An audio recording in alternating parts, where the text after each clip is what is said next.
पिंपरी चिंचवडमध्ये आणखी एक हिट अँड रनचा प्रकार समोर आलाय। स्कूल बस आणि BMW कारची समोरासमोर भीषण धडक झाली। त्यात 15 पैकी 2 विद्यार्थी जखमी झालेत। अपघातानंतर BMW चालक पसार झालाय। त्याच्या मालकाचाही शोध पिंपरी पोलिसांकडून सुरू आहे। दोन्ही वाहनांनी नियमांचं उल्लंघन करत BRT मार्गातून प्रवेश केला आहे। त्यामुळे पिंपरी पोलीस दोन्ही चालकांवर कोणत्या प्रकारची कारवाई करतात हे पाहावं लागेल। घटना घडलेली आहे, किती जण जखमी आहेत? आज दुपारी 12:30च्या आसपास सायन्स पार्कच्या समोर पिंपरी पोलीस स्टेशनच्या हद्दीमध्ये पोद्दार इंटरनॅशनल स्कूलची स्कूल बस आणि एक BMW कार असे समोरासमोर आल्याने अपघात घडला आहे। त्यामध्ये स्कूल बसमध्ये एकूण 15 विद्यार्थी होते, त्यातले 2 किरकोळ जखमी आहेत।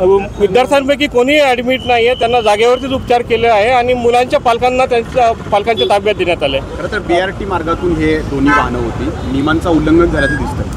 हा, दोन्ही वाहनांकडनं नियमांचं उल्लंघन झाल्याचं प्राथमिकदृष्ट्या दिसतंय आणि त्या दृष्टीने आता आमचं प्रायमरी इन्व्हेस्टिगेशन झाल्यावर आम्ही गुन्हा दाखल करायची कारवाई करू। दोन्ही चालक ताब्यात आहेत? बसचा चालक जो आहे तो आमच्या ताब्यात आहे। BMWच्या चालकाला आम्ही थोड्याच वेळात अरेस्ट करू।